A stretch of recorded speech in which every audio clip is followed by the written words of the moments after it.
So we get an appointment. So now any other tie down marketing, anything you do to just really lock it in before we're like, they're on the Zoom? Any other things you send them? No, so if they don't book an appointment, obviously they'll keep getting dripped on, and that's your cue to start like making calls on that lead. If they book an appointment, it'll exclude them from the drip, and then it will send them a follow-up, and it'll be like, here's your reminder for your scheduled appointment on X day at X time. Calvin's gonna call you from X phone number. So cool. I have like all of the stuff that's gonna go in there, and then it will send them another, that happens right after they book the appointment. So it's like, boom, it's locked in. And then 10 minutes, I don't do anything more or less than 10 minutes. I'm like 10 minutes before, I'll say, hey, Grady, it's Calvin.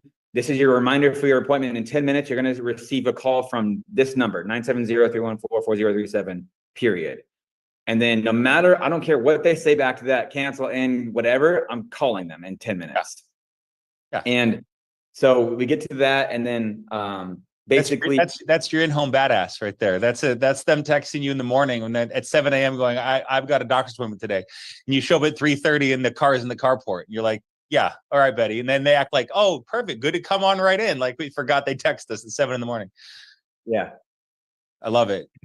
And then basically from there, like let's say I get you on the phone, right? Or like that's the next step. So the calendar, you're looking at your calendar, boom, appointment right now. So be like, hey, Grady, it's Calvin. I'm just giving you a call for our IUL appointment. It looks like on here you had your goal listed as tax-free retirement. Does that sound about right? And they'll be like, yeah. I'd be like, great. Well, my job is to go over the different options and how it's going to be properly structured, and if it's something that you can even get qualified for. A lot of people think you can just go buy this off the shelf. You can't really do that. The insurance company is the one that's really got to determine your insurability. So what I'm going to do is I'm going to briefly just explain how the product works, see if it makes sense for you, ask you a couple of questions to make sure it's even something you can qualify for. And then what we'll do is we'll go through the illustration together. Illustration makes sense. We'll send that illustration to the insurance company, and then they're the ones that ultimately decide if you're going to get approved or not. Does that sound fair? And they'll be like, yep. That was fire. Will you say that again? And I don't mean to make you work twice as hard, but that was so good that people are going to ask. They're going to want to hear that again. This is your open, right? Okay. Yeah. So I'll be like, Grady, and he'll be like, yeah. And I'll be like, hey, Grady, it's Calvin. I'm just giving you a call for your IUL appointment. It looks like you put your goal on here as tax-free retirement, correct? Yeah. Great. So my job is just to go through and explain how the process works. So a lot of these programs are set up differently, but the way this works, you can't just go buy this off the shelf. You do got to get approved for it. And what the insurance company is looking at is insurability. Okay. So they're going to look at, medical history, DUIs, felonies, that kind of stuff. But at the end of the day, you do got to get approved for it, and you can't just buy it. So my job is to go through and explain how it all works. What I'm going to do is ask you a couple medical questions, explain how the product works. I'm going to send you a Zoom link. We're going to go over the illustration real quick. The illustration looks good. We'll send the illustration to the insurance company. And at the end of the day, it's just kind of up to them if they're going to decide if they're going to take you or not. Some variation of that. Yeah. Yeah. But you can't just buy it. Has some insurability. And we're going to send the illustration to the insurance company, see if they can cover it, which is we're putting in an application, Betty. Exactly. Yeah. And I always think that's like the key piece at the end is like, hey, we're going to send an illustration into the insurance company to make sure that you can get approved for it. So that way they don't think that I'm just the information guy giving them a couple options for them to think on for a month. Correct. I love it. Okay. So is it out now? Do you want to show an illustration? Yeah. So like, boom, we say that. And then I'll briefly just be like, hey, I like to like ask a couple health questions up front. So that way, if they're like super banged up, I can transition right away and I don't dig myself a hole. Yeah. So you're not down showing them some huge IU and they've got active cancer and you're like, Yeah. So like before I just send them that Zoom link right away. Okay. And especially if they're older, I'll be like, hey, so real quick, I know you said your goal is tax-free retirement. So the way this product works is it's set up on a minimum death benefit to maximize the cash value. Simply, that just means that there's a 0% floor, so you can't lose money in it, and all the money that you put in and gain is 100% tax-free, so you don't pay taxes on it. Does that make sense? And they'll be like, yes. And then I'll be like, great. So now, medically wise, the insurance company is going to look back 10 years. So I don't care if you've been prescribed it, never took it, anything like that. It's me and you versus the insurance company at the end of the day. So what have you been prescribed, even if you didn't take it? And they're going to be like, nothing. I'll be like, you've had nothing in the last 10 years, high blood pressure, cholesterol, diabetes. Oh no, I I had this high blood pressure medication a couple of years ago, but I never took it. And I always make sure I write whatever they have health-wise down. Honest or not, I'm trying to pry out of them, because you can't just white sheet an application or it's going to get denied. So I write everything down. So in this example, let's use high blood pressure and be like, okay, great. I just sent you over the Zoom link. Can you make sure you click on that for me? And then this is a note for you guys. Make sure you stay on the phone with them until they're in the Zoom, because they will have audio connection issues. Okay. They barely use it. Stay on the phone with them. And then worst case scenario, with Zoom, are they doing on their phone ever on Zoom? Are you texting it to them? Yeah. So they're Zooming on their phone. Yeah. Okay. Great. So I just copy paste the link, boom, in the text. It's right to the drip. I'm like, click on this, download it, whatever you got to do to get in it. And then 99% of the time, if they don't hang up, when I'm in the Zoom, because they're like, they got technology figured out, I'll just keep talking to them on the phone and mute myself and pretend like we're just talking on the Zoom, because if and when they check their bank information and it closes them out of the Zoom, I can still talk to them and fill the information in. So that's key right there. How's money? But basically what I'll do is I'll just pop open a screen share and I'll be like, hey, so great, just want to make sure you can see my phone screen or my computer screen. And then they'll be like, yep. And what I would recommend doing, if they have less than three to four meds, and it's less than, I would say, like $300-400 a month, go straight to Ethos first. Okay. Because it's going to be a lot quicker, more efficient. And a lot of those times, those people are just trying to get something simple set up. Plus they get a free will and trust. It's the easiest thing to talk someone into. So I'll just be like, I'll create a quote here. I'll be like, hey, you can make sure you can see my screen. Be like, yep. I'll be like, okay, so I'm just going to briefly fill out some of this stuff, and then we'll produce a lot of the information we're looking for. So I'll just put your birthday in here, and I'll be like, good. Male, great. You could just confirm you're not a smoker, correct? Non-smoker. Good. And then I always select standard, because the system will automatically autocorrect if they get approved for something better, but you don't want to backtrack on that. So it's better to quote, especially if you're doing minimum death, max cash value, it's always better just to do worst health rating class. It'll autocorrect and it's gonna make it look even sexier. So start there. So then I always go maximum cash value, which ends up just lowering the death benefit. And I'll be like, let me back up a little bit. So a little bit before this, as soon as I get into this main screen, I'll be like, so the average person puts around 5 to 10% of their monthly income into the product, just for investment purposes. What would be comfortable for you every month? I know everybody's budget's a little bit different, but it's got to fit your budget or it doesn't work at all. And then I'll wait, and then they'll be like, either. Say that again. Say that one more time. So we're trying to get what they're comfortable financially paying each and every month. And this is a crucial part of the, I mean, it is what it is. We can we can raise it up, we can raise it down, we can leave it the same, right? But how do you ask it again? Most people put around 5 to 10% of their monthly income into this product. What would be comfortable for you every month? I know everyone's budget's a little bit different. It's got to work for you monthly, or else it doesn't work at all. Okay. And they'll be like, well, they'll say either two things. They'll be like, I don't know, I haven't done that far yet. And be like, okay, great. How much do you make a year? And they'll be like, 50,000. I'll be like, okay, so you make about, 3 to 4K a month, somewhere after that, after taxes. Yeah. So somewhere between $300 and $500 would make sense per month. And they'd be like, oh, I don't know about 5, but I could probably do 3. I'm like, so like 250 would be a no brainer. And I'll just keep down selling. So I'll be like, yeah, 250. Actually, I could do that every month, no matter what. And I'd be like, great. So we'll start with 250. And then as your income grows, you get tax season comes around, you get bonuses, all that stuff. Great, no problem. We don't got to change nothing. We can just overfund it a bit. And they'd be like, that sounds awesome. I'll be like, cool. And so then I'll come in here. I'll be like, so before this, have you explained the value of it? Have you explained the IUL yet?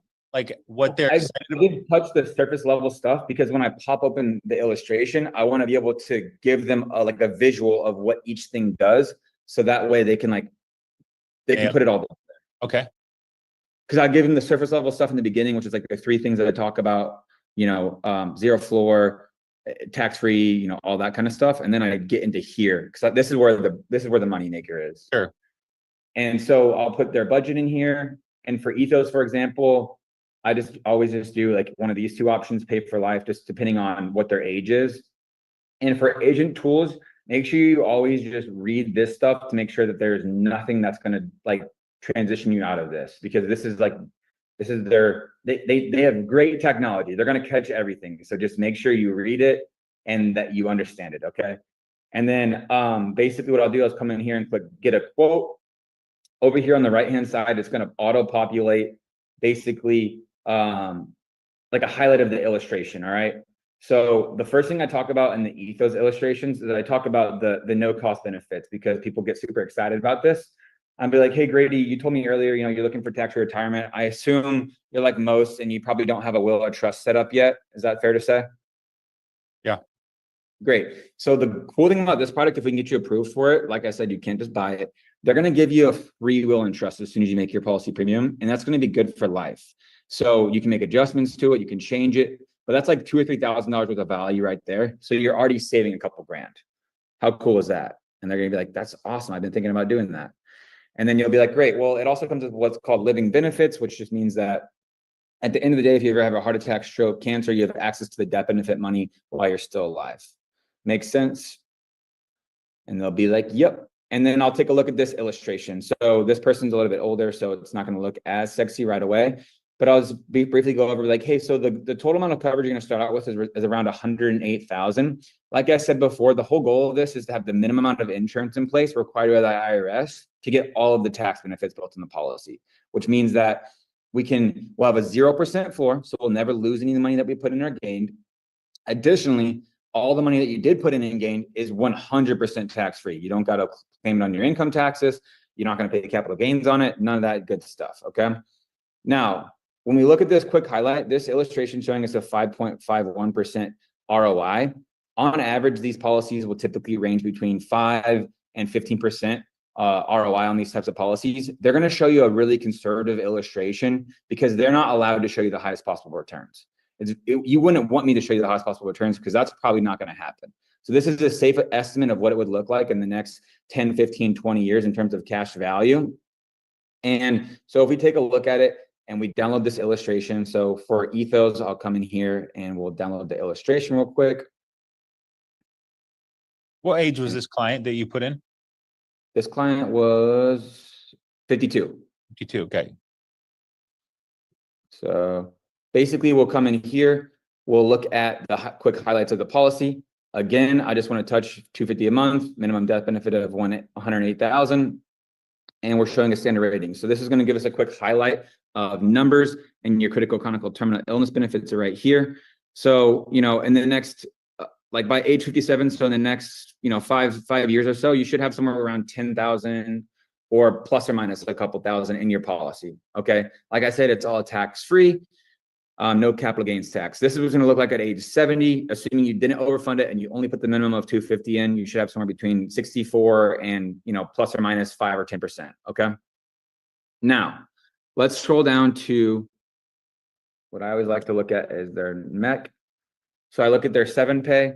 So I'm be like, hey, so in the next 7 years, they run the 7-pay premium, which means this is the amount you're able to overfund your policy by. So like I said, if you have bonuses, get a raise, whatever, you can increase the amount that you're paying per month over 250. Make sense? And they'll be like, yep. And then we'll take a look at,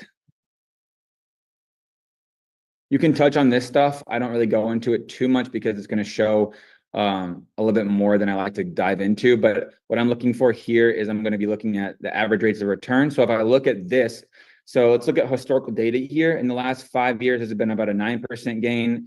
Last 10 years, 11.56. Last 15, about 8.45. The last 20 years, about 9.11% gain. Does that make sense for you? Because they're showing on the front illustration 5.51, and this is what it historically has done, but they just can't illustrate that because they've got to be. Yeah, it's great. I just, start on the bad and kind of roll into the good. I mean, either way, they're both good, but I just like to show them like what's already happened. So like, let's say in 2015, the market was negative 0.3%. Great thing. You didn't lose any money. That's awesome, right? Last year, minus 19%, lost zero money. Like it's a win-win. So it's almost a no-brainer, especially if we did the full S&P with 8.5% cap, which we can change into these other funds as well. You can change your funds once a year. So we have tons of flexibility going in this product. We have tons of options. Any questions about the gains? And they'll be like, no, I think I understand it all. Or they'll ask a couple really basic questions, which will be easy to answer. And then I'll be like, okay, great. Any adjustments before I start the application on the amount per month? You're totally 100% comfortable with the 250. And then that gives me my one other option to be able to like, are we making any adjustments before I start this application so I don't have to backtrack? And they'll either be like, no, or I want to do a bit less, or do want to do a little more. Just gives me like a little bit of a barrier just to make sure that they are dead set on the price. I want to make sure they're dead set on the price because I hate chargebacks. So dead set on the price, we're good with it. And they'll be like, yep, we're good. And then I just simply start the application, rip through it. And right before I start the application, I always say, hey, so it's going to ask me a few agent questions in the application to start it off. But while I'm answering my agent questions, can you just run and grab your driver's license real quick? Because I know they're going to ask the driver's license number and a couple other questions. And then boom, we're in the app. Should be no objections. How do you get their bank account information? Do you say voided check, or do you go say, just, I'll need your account and routing number? Is that later in the application? So I just leave that a little bit later in the application once I get some small wins. So I like doing all screen share, all the questions on the screen. There's virtually no objections. If the objection's like, well, I'm doing my social, well, the insurance company, or the way I ask the social question probably is a little bit different than most. The way I always ask it is I say, hey, so I'll be like, I fill out, first name, last name, address, and then I'll be like, social, it's got to match your death certificate. So whenever you pass away, no matter what, if you change your name or not, it matches. That was good. That was really so good. I just like, oh shit, if I die, like it's got to match. So that's how I ask it. I get very few objections on it. Like yesterday, for example, I got one that I haven't had in a while, and the guy's like, well, I don't give that. And I was like, well, every insurance application requires that we need it to verify the medical. I mean, I don't think you want to send someone out to your house to verify you're not strapped to a hospital bed. Is that fair to say? And I'd be like, yeah, okay. Okay. Yeah. The guy was just like, all right. And then we ripped through it. And then the bank information, same thing. I'll have it. What day of the month is best for you for this to draft? 15th. Okay. Name of your bank, Bank of America. Okay, great. Routing number first. Huh. And then if they say, well, I don't have that, I'm like, great. It's usually in your mobile app or on the voided check. Most people just grab it off their mobile app. Can you pull it up for me real quick? Cool. Smooth. And that's that. I do want to touch on this one too. If you want to rip on this one, is that all right? Yeah. Do someone younger on this one so we can show some loans. Okay. So same thing in the beginning. Get them on the Zoom. NLG, by the way, guys. So for those of you, that was Ethos. This is NLG. Yep. Same thing here. Like anybody like 300 or more, I just typically start here because it's going to be a little more usable for them in terms of flexibility. So what I'll come in here, I'll be like, okay, great. Click on Flex Life. That's the product you'll use. You'll never use NL products with National Life Group. Okay. You'll never use NL products. Hold on one sec. It took too long on the other one. No, it's all good. If you're enjoying this right now, drop your favorite emoji in the chat below. Show Calvin some love for how much he's sharing. There's just been nuggets after nuggets. So guys, give him light up that comment section for him. Thank you, Sheila. All right. So real quick, again, never use NL products. It's for New York only. Make sure you use the standard. We'll use Flex Life. That's the product we'll use for this IUL example. What I'll do here, and this is kind of the average premium for me is a little bit higher. So I'm a little more versed in this piece. So what I like to do is when I have my Ringy open and I'm asking all these questions, I like to type everything in here so I know what I'm looking at. All right. Cool. So instead of having a pen and paper, I can match it all to my client. So like I'm in my zone. I got the screen share pulled up. I'm like, hey, just want to confirm birthday was 6/6/1992. All right. Oh, I gotta put this 1992. I usually just copy and paste everything. So, and then it's going to confirm standard non-smoker. So I don't really go into and explain all the different rate classes. Devin from NLG just said, always leave it at standard. It'll get corrected if it needs to, but don't ever adjust it unless you read the underwriting chart and it says specifically express standard non-tobacco. If it does say that, fix it accordingly because then it will match the illustration during underwriting. Okay. Cool. All right. So quickly come into death benefit and funding. I'll be like, great. So the way these products are set up, they're always set up on a minimum death benefit to maximize the cash value. the system and insurance company already knows that. They created this product specifically for that. So it's going to know to reduce the death benefit as low as possible, required by the IRS to get all those tax benefits. Make sense? Yep. Great. It's always set up on a monthly basis. You told me before that you were good with, $500 a month. That was about 5 to 7% of your income. Any changes or anything you would like to see differently here? And I'll wait a second and they'll like ponder it and I'll be like, no, everything looks good. Okay, great. So what we're going to do is we're going to look at here is we're going to look at some quick highlights and hypothetical situations in the product. So at your age and your health, you're going to start out with about a $438,000 death benefit. Like I said, anything happens tomorrow, you die, doesn't matter how much money you have in this column, it's going to pay out to your family 100% tax-free. Makes sense? Yep. Cool. So I like to touch on this first. I come over here on this max non-MEC premium.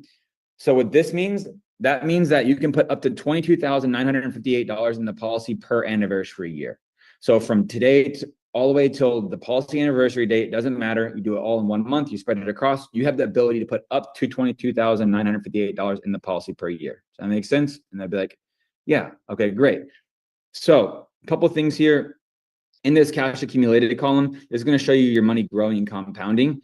Over here, you're just going to show you in this column where the money that you can take loans against, okay? So here in the next 10 years, let's say you want to take out a loan from your policy or borrow from your policy around $60,000, all right? This is assuming a 6.42% interest gain, which is conservative and below average of what it probably will or could be, all right? Especially on what we just saw in the previous chart, yeah. Yeah, and they'll be like, okay, and I'll be like, so if let's say you want to take out 60K in the next 10 years and you want to go put a down payment on a house, right? Instead of you taking out of your bank account goes from 60 to 0. We're going to borrow it from this policy and they're going to leverage the debt benefit, which means that this money is still going to grow like you never touched it. So it's going to continue to get compound interest off that. Does that make sense? And you'll be like, yes. And then I'll explain it a little bit more. Be like, so if you take out the $60,000 loan from your policy and you died the next day, there would be minus 60,000 in the debt benefit column. Just want to make sure you understand that. And they'd be like, yeah, that makes sense. Cool. All right. So I want to show you what the rate of returns look like for this. So what I'll do is I'll open up the illustration. I'll download it and it will pop up here in a moment.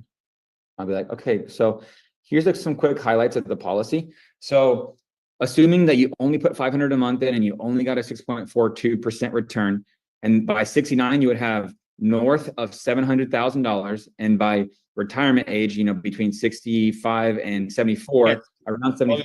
We see your original screen, the white one, the back office, the report pop up. Let me, hold on one second. Boom. Okay.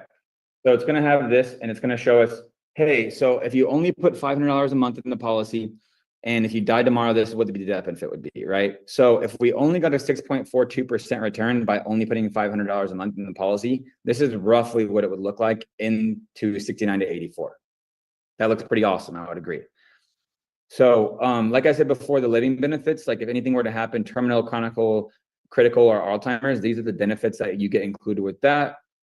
Dude, that illustrates so good. The visuals of that is so smooth. If I need cash, if I die tomorrow, if I become ill, like talk about ease. Yeah. So like there's tons of value in this screen right here. So I just like, this is one you want to stop, pause on, give a quick brief, like questions, answers, like whatever you need to do. But this is like awesome. It looks great. And then usually like, no, there's not a ton of questions right here. Cause I talk a little bit fast and they're kind of just trying to take it all in, but I'll scroll down to this page. I love this page a lot. And I think it's pretty underused, but I would say, so this is the fund that automatically like defaults to when you do minimum death, max cash value. It's a no cap. The US pace setter is pretty much the same as the S&P. There's not a lot of difference there. So I'll be like, hey, so in the last 5 years, 13.863% gain. This is updated every single day, by the way, like it changes daily. So this is giving you live results. 13.63% gain. Last 10 years, 12.10. Last 15 years, 13.88. Last 20 years, 15.88. Illustration, like I said before, 6.42%. That's what it's showing you. So this is literally what it earned in the last 5 to 20 years. Any questions here? And they'll be like, max illustrated rate. So we can't say, and this is a big asterisk on both our screens, you most likely will do better than what the illustration is showing. yeah, and results not guaranteed, no guarantees. But no guarantees. This is just what the market has done historically, the past 5, 10, and 15, 20-year blocks of time. Yeah. I would never promise a client they're going to get that. I'm just saying, hey, this is what it has done. You make your decision based off of that. Yeah. Love it. And then they'll be like, okay, great. And basically what I'll do from here is I will go back to this screen and I'll be like, okay, awesome. So no questions. And then I'll just click on this green button right over here to the left. It's usually green. And because I didn't put the client's information in here, it's gray out. It won't let you start it. So if there's any questions, like it'll tell you can't start the application, but it'll be green once you type in Bob Doe or Brady Polson or whoever you want to put in here. It'll turn green. You click on the green button. It'll upload this exact illustration right into the application, pre-filled out, all of the numbers, everything. All you have to do is put the client's information in. Sick. Will you pull that up one more time and show the potential policy loans that they could take later in life? Like if they started taking them at 52 or 62, because they're 32, they're going to put $500 a month away into it. What does that look like? So those are some tax your retirement is my favorite thing to sell IULs with. Yep. So if you want to show like different examples here too. So I don't go too much into this because I just show them like the bigger numbers. But if you like, let's say you want to start taking loans out of the policy, right? Let's see here. You would come in here and you would click from and to. I probably got to put client's information in here for myself.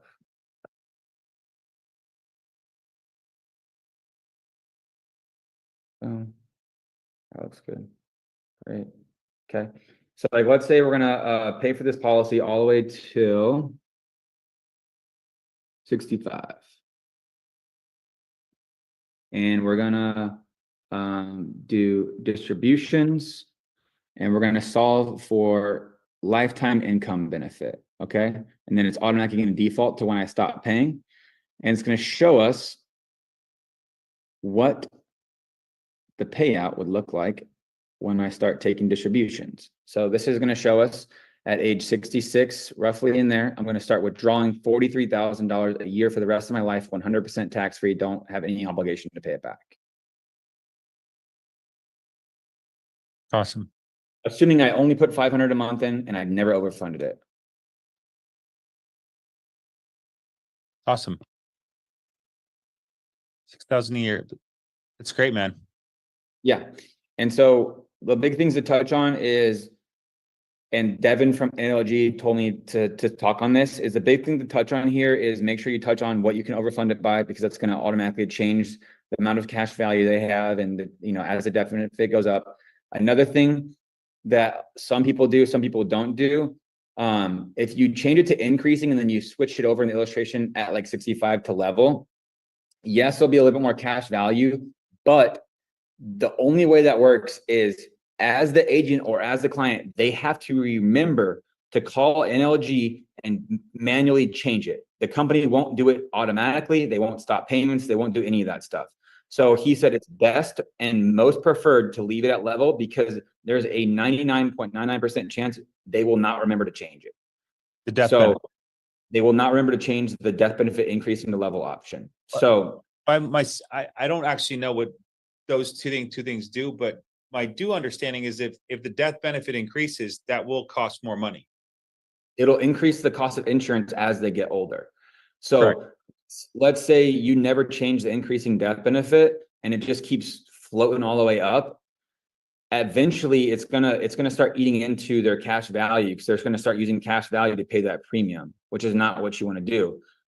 So like as a safety net, like especially as an agent and for the client's protection going forward, yeah, it looks a little bit better in the beginning to do increasing to get a little bit like slightly more cash value. But if they don't switch it back over at that time, then it's gonna start eating up all of their cash value and it was all for nothing. Got it. So I don't even go into explaining that. I don't like to spend a ton of time on it. It just creates more questions. So just leave it default as level. If you're super experienced, you want to try to manage everyone's policies individually, do you? But this is what I would recommend, especially for new agents. It's epic. Any final tie downs, things you're doing, any brochures you send them, any brownies, any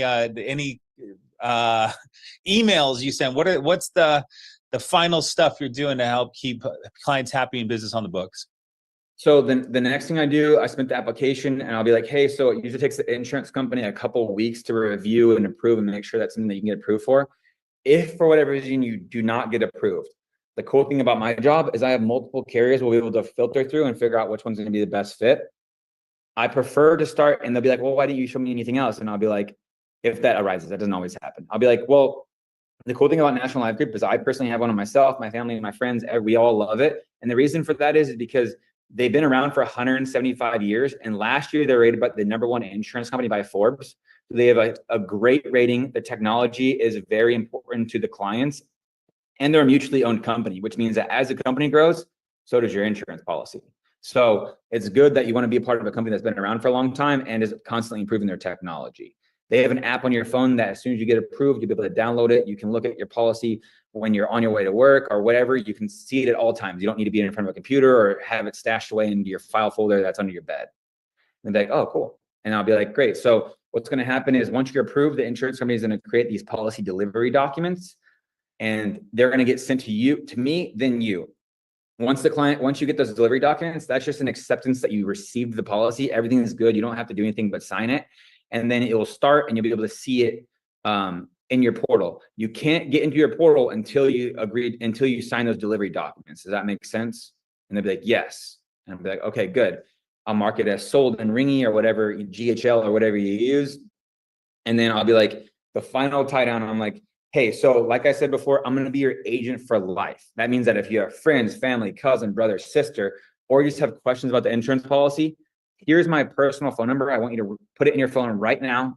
That way, I'm going to tell you to put Calvin Wright and just put insurance next to it, because there's a 99% chance you're going to forget my name, but you'll never forget that you got insurance. So when you search in your phone, you see insurance, you'll see my name. It's going to pop up and it's all going to click, and you can call me 9 p.m., 10 p.m., 6 a.m., doesn't matter. I'll be here to help you. That's awesome, man. That's awesome.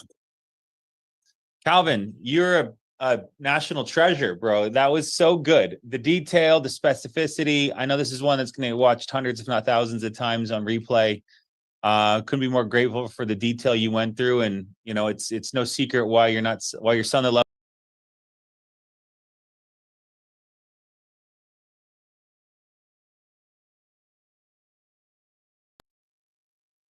That was a lot. The ramble. No, but that's great. This is why the people show up to these calls, to get the secrets, right?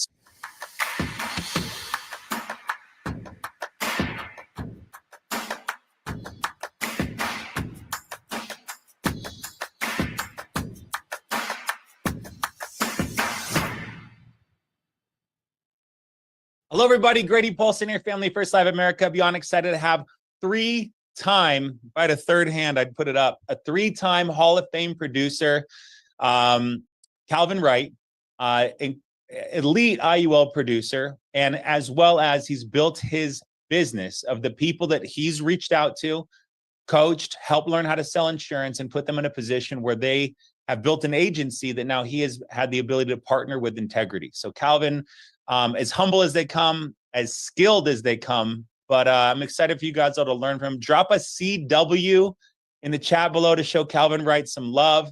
He's out in Austin, Texas right now, probably trying to stay warm. What's the temperature there in Austin right now? Today was not bad. It was like 50 something right now, high of 73. So we're doing good today. Oh, Jesus. It was 29 this morning in Arizona. I think we're switching places. It's getting cold, but how you doing, bro? Dude, I'm great. Thanks for having me. I really appreciate you. I appreciate you too, man. I've been seeing you around. I know you and Zach work hand in hand, and I love Zach dearly. So I'm, you know, it was a very natural response when we met each other in Destin. So shout out Brady, our boy who's out in Destin right now. But to connect and we had a great time on that trip, and to see you continue to sell. I think you knocked down 12 families yesterday at 8 o'clock, and just to see you keep rolling. And that's what's so fun about this business. It's like, how good can I get? And it's not so much like self-feeding, but it's like, how well can I serve people, right? What challenges do they have? What doubts do they have? How can I educate them, overcome their challenges that maybe they have mentally, and to become someone that's truly going to benefit their family? So I know you believe the same way, and it's fun to see. But I'd love if you maybe share some background, how you got to insurance, how you got to where you are, and who Calvin Wright is. Yeah, so well, appreciate you guys for having me. A little quick backstory on myself. I joined the military at 18. So right out of high school, straight into the military, was like jumping out of airplanes, doing all like that, like gung-ho type stuff, like zero sales experience, mostly just leadership experience. So I learned very quickly, if you're not smart, you better be strong. So that was my mentality going into the Army, because I was like, well, I didn't do that good in school, but I know I can follow instructions very well. So if I got really good at just listening what other people were telling me to do and just replicate it, I would by default become successful in the military, which ended up really just happening. I just picked some guys I liked, did exactly what they told me to do, got really good, at shooting, physical fitness, that kind of stuff, which I needed to be in my career field. And that kind of what propelled me forward. And I did 7 years in the military. And then it was kind of like in a weird transition where I was like, do I want to keep doing this, making like minimum wage, or do I want to like find a career field where I can make something happen for my family? And that was like a big turning point for me. So that was my time to exit the military. And I didn't go into a family first life right away. I've known Zach since I was like 13 years old, and I just never understood that. So I took a job at like a corporate production facility, and I was like, oh, this is going to be easy. I'm going to get out of the Army. I'm going to make all this money. I'm going to be 9 to 5. And that was complete a fairy tale in my head. That never happened. I went to this company. I was working second shift, getting off at like midnight every night. And I was thinking to myself, I should have just stayed in. This is not what anybody told me it would be like. And so my wife at the time, girlfriend then, was like, I'll follow you wherever you want to go. Like, I'll figure it out. I'll get a job. So we got to Minnesota, and we're in this tiny town, like maybe 10,000 people. And she's like sifting through jobs online. And she's like, I could be an insurance agent. It says that it make a bunch of money. And I was like, I know somebody in insurance.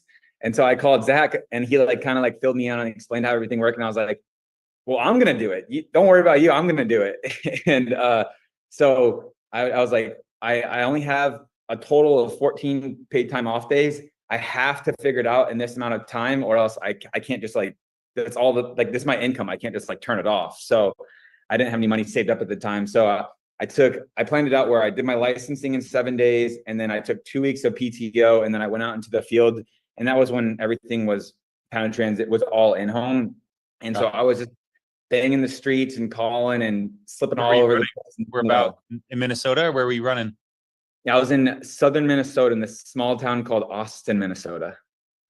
Okay. It was middle of nowhere. And so then I was driving around, and I was like, well, I have 2 weeks to figure this out. And so I helped 16 families that first 2 weeks. And then I called Zach, and I was like, hey, what do I do? I've never quit a job before. I've never quit anything, actually. And he's like, just tell me you're not going back. And I was like, well, don't I have to put my 2 weeks in? And he's like, you just helped 16 families in 2 weeks, and you make, less than 60K a year right now.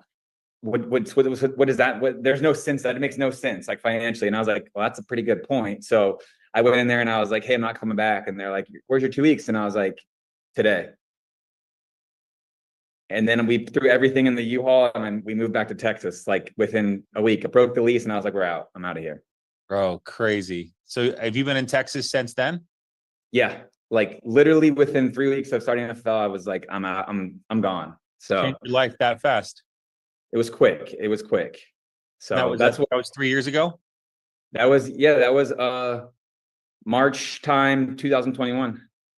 Awesome. Not even coming up on 3 years. That's awesome. Incredible. Yeah. So you saw it, you made it happen. You learned the word tracks, and you just, you get some doors shut in your face, you get some no sales, and you go, okay, well, I'm going to work towards the next one. I mean, I don't, that anything you were listening to at the time, anything like any early on rough experiences, just so people don't go, oh, this guy, the 16. Yeah. That like it sounds like a crazy one wonder story, but like during that 2 week period, I don't ever talk about it much because I find it a little bit embarrassing. But I got actually like super sick and I had a kidney stone and it put me out for like 3 days. And I had to call Zach. I was like, dude, I'm in the ambulance right now, going to the hospital. Like I got this massive kidney stone. Like I promise I'm not quitting. I did not think this would ever happen. And they gave me a bunch of medicine. And I literally hit the phones like a day or two after being in the hospital. And I went straight back out to it. And I was like something's trying to stop me here, but I'm going to figure it out. And we'll get it. It just gave me a little bit more determination. It's like, you have to figure this out, because like when you get on Zoom, like in the beginning, I was kind of isolated because there was no office near me. There was like nobody near me. So I didn't have and all I knew was Zach. And so he starts introducing me to Easton and Jake and all these other people. And I was like, well, I've never really just called random people to ask for help. So they're like, hey, come on, get in our Zoom, get in our Zoom. And I just would get in there, and then everybody's, scared in the beginning where they're like, hey, come off mute when you're calling. And I'm like, I'm going to sound like an idiot. And so you have to work up some courage to do that. And also in the beginning, like brand new, I obviously didn't have a ton of money. So I bought very cheap leads in the beginning. I had time right then. So I was buying like 1 to 3 month old leads. And I was getting my teeth kicked in. Like I was making 400, 500 dials a day, maybe booking like 4 or 5 appointments, but I would show up to every one of those appointments, no matter how many was on the schedule. And then I would figure out who's close, and I would door knock, and I figured it out. But I didn't have a backup plan. And I think that's the best way to figure this out, is going in there knowing not having a backup plan, because then you have no excuses on why you couldn't make it or couldn't have done it. So that was my mindset going into it, is like no backup. Awesome, man. One of the things I learned about that, I think it's Columbus burned the ships, right? I mean, it's a lot of the different analogies. But when you're working old leads too, you got to remember too, most of the new leads weren't worked by that good of agents. Just because people bought new leads doesn't mean they worked them, which is why age leads have such a value. And I love to hear your success, and you pushing through and making it happen, because that's where you got to be. Is this thing is far more mental than anything physical that you experienced in the previous 7 years of your life, right? It's like, this client just told me to go blank myself. This one's not answering. This one texts me back, who dis? You're just dealing with all kinds of stuff. And you're like, dude, is this what I really want to be doing? But then you get one that's like, hey, what took you so long to call? And you're like, there you go. Makes it all worth it. So, okay. Yeah, I love it. You moved to Texas, fast forward. Now we are Calvin Wright, IUL. The staff really, they put extraordinaire on the image, and I'd liked it. I figured we'd leave it. How did that happen? So you're selling, I'm sure, age mortgage or age final expense, fast forward, time, your business progresses, and now you're rocking IULs. Talk about that.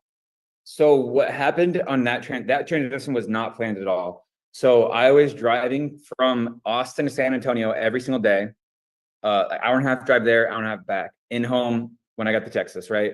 And I was working those and only internet leads, only age internet leads. Okay. Well, what happened was everyone started going virtual, and my amount of appointments started decreasing because they were already like buying insurance before I could get to their house. And I was like, well, that's not good. I need to get in front of these people quicker. What do I do? And so I always call Zach, because I'm like, well, he's very successful and he's mentored by tons of successful people and has a really great network. So I'm just going to listen to what he says, and then I'm going to give it a go. So the plan going into that transition was, I'm going to do virtual sales for 30 days. And if I can't figure out virtual sales, I have to go back to the field. That's my drop dead. That's my goal. And so in the beginning, I was like, I'm only calling. I never texted a lead before for the first couple of years I was here. Never texted a lead, and so I'm sitting in the kitchen at that time. I was just sitting there, and I was like, well, how am I going to get a hold of all? I need a little bit more leads, because I need to expand my distance of who I'm calling. How am I going to get a hold of all those people in one day? So we came up with a plan where we're just going to start text blasting all of these leads, like a link to book on my calendar, and just know that 50% of them aren't going to show up in the beginning, and we'll refine the process as it comes through, but at least I'm talking to more people. And so that's what we did in the beginning, where we're blasting out a bunch of texts. We're getting people to book on the calendar. And then, and I was just learning virtual sales. I was getting smoked. I was barely closing anybody. I think production, 40, I went from 40 to 40 families to 15 or 19. Got it.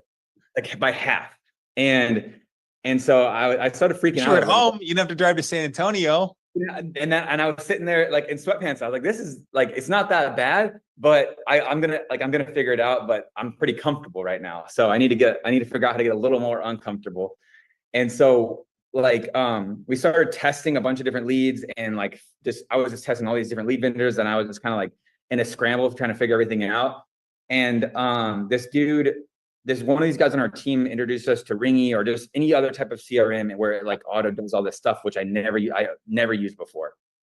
And so we figured that out, and then we started introducing like IUL leads in there, and the premiums were like massive. They were like my average. You heard of what Victor said. You have to increase 3 things in your business to grow by 33%, either AP, number of clients, or number of agents. And when he said that back, it registered really well with me, but that's what was happening at that time. The AP was going up like crazy. And so I started to, I didn't need as many appointments to be successful because the average was going up. And so I was like, well, I don't want to like just decrease in the amount of work I'm doing. So let's just get a little bit more leads, like increase the lead flow. Maybe do 100 to 150 of those IUL leads a week. And then let's see where that lands me. And then it just starts filling up. And I didn't know exactly what I was doing in the beginning because there was no boot camp. It was like, hey, call Juan or call this guy or call this guy. And like, I ended up just calling the carrier reps, and I was like, can you explain this to me? Because I don't know what the heck I'm looking at here. And so I figured it out, did a little bit of training, kind of like got my feet wet a little bit. And then we just started getting in front of clients. And I was trying to do it all over the phone in the beginning. And then I was like kind of getting hung up after I was explaining it, because I think I was like over explaining it or just doing it really poorly. And I was losing people. And so what I was like, I'm going to make every single person get on Zoom with me. And if they can't get on Zoom, then they're not serious about doing this. Yeah. Because if I'm going to be spending money, if I was a client, I would want to see how it works. There's a bunch of stuff going on. So I'm like, I'm going to use that mentality. And so what I used to do was I was like, hey, it's Calvin. I'm giving you a call for the IUL appointment. I'm just letting you know, I'm just reaching out to you for our appointment today. Anyways, my job is to go through and explain how the illustration works and kind of go through the numbers and show you everything. It's way easier for me to show you this visually because I don't know about you. I don't think you can remember a bunch of random numbers I'm about to spit out. So I just sent you a Zoom link. Can you make sure you can click on that for me real quick? And they'll be like, yeah, okay. And then boom, I'm like assumptive. I'm in the Zoom, like within 3 minutes, we're in the Zoom. And then it gives me a lot of time because then I'm back in my comfortable place of being in home. And it's just the same. And they see you, they see your smile, they see your passion. They see, you're not sitting in a dark basement with a dirty sock on the shelf behind you, like you're like, that's, which is all part of it, right? I'd grow up to the house with a polo and slacks, and some people go in jeans, but whatever, you're showing up, you're presenting yourself, they're buying you as much as they're buying the product, right? And you can't convey that as well just over the phone. I mean, there's a lot of people that just crush it over the phone, but for me and you, apparently we like being in person ish. So, okay. Oh, there's a lot in there, bro. That was a lot. That's the ramble. No, but that's great. This is why the people show up to these calls, to get the secrets, right? So you went from you're generating leads, you're sending texts. What about, so if you buy 100 leads, you're sending, hey, John, this is Calvin following up about your recent request for learning more about tax-free retirement income or index universal life policies. My job is to cover the information with you. Here's a link to my calendar. Please book at your convenience. I'll be happy to, I mean, I just spit that out. Was it something like that? Yeah, something pretty close and similar. I'm a big fan of just asking a bunch of curious questions. So it's like, hey, Grady, it's Calvin. I got your request for the IUL. Were you more interested in tax-free retirement, protection, or infinite banking? ? Book your 5-minute consultant here at this link. And then they click on, and then attach that first text. It's going to have a picture of my face, and it's going to say, Calvin Wright, IUL expert, personal cell phone numbers here, website, like all this, just junk, like stuff. And it's going to build credibility right away. And so they see my face, they see the picture, they see the question. Either they'll reply back simply just like with what they're looking for, or they'll just book on the link. It'll take them, or they'll click on the link. It'll take them to a landing page, and the landing page will have my picture again. And then I'll ask them a couple more questions. I'll be like, who's your beneficiary? what notes do you have for me? Select the time. So that way I can get even more information. So when I call them, I'm building a case right away. And then you can know their name. Oh, you want to protect Betty, right? Yeah, you're just gathering more juice. So I really liked, that was not a thing in the beginning. We were just testing random stuff, and that ended up just hitting the mark. And if they're like, a lot of times they just don't book off the first text. So the next day, like we're doing a series of like 7 to 10 drips, but they're not all at 8 a.m. They're not all at noon. They're not all at 8 p.m. We're scattering the different times out, which I think is very important and missed a lot, because you get a lot of people that work second shift, midday shift, all these different shifts or different times, and you're hitting them whenever, like, maybe the most convenient time for them is. They're like, I don't have time to look at this right now, delete, and then it hits them again at a different time. And they're like, shoot, I have a couple seconds to read this. And then the next couple of texts are like, hey, you didn't list a beneficiary on it. Who's that going to be? Or, hey, we're like, just more like random questions about like trying to get them to re-engage with you. It's not just like, book on my calendar now, blah, blah, blah. It's like question, calendar link, question, calendar link. It's awesome, man. That's awesome. So you just, because the reality though too is, guys, these are busier people, right? If they're looking at IULs and have any interest in tax retirement income or infinite banking, they have a job. They probably might have a job, and then if they've got dependents, their spouse may have a job, they're working, they're busy people, and they're looking for something that then fits in to their schedule, which is when you text them at different times. And I've never heard anyone say that before, right? I mean, it makes sense, right? But no one's ever shared like, hey, try texting at different times. So, all right. So we get an appointment. So now any other tie down marketing, anything you do to just really lock it in before we're like, they're on the Zoom? Any other things you send them? No. So if they don't book an appointment, obviously they'll keep getting dripped on, and that's your cue to start like making calls on that lead. If they book an appointment, it'll exclude them from the drip, and then it will send them a follow-up, and it'll be like, here's your reminder for your scheduled appointment on X day at X time. Calvin's going to call you from X phone number. So cool. I have like all of the stuff that's going to go in there, and then it will send them another, that happens right after they book the appointment. So it's like, boom, it's locked in. And then 10 minutes, I don't do anything more or less than 10 minutes. I'm like 10 minutes before, I'll say, hey, Grady, it's Calvin. This is your reminder for your appointment. In 10 minutes, you're going to receive a call from this number, 970-314-4037, period. And then no matter, I don't care what they say back to that, cancel and whatever, I'm calling them in 10 minutes. Yeah. And so we get to that, and then basically that's your in-home badass right there. That's them texting you in the morning when at 7 a.m. going, I've got a doctor's appointment today, and you show up at 3:30 and the car's in the carport. You're like, yeah, all right, Betty. And then they act like, oh, perfect, good to come on right in. Like we forgot they text us at 7 in the morning.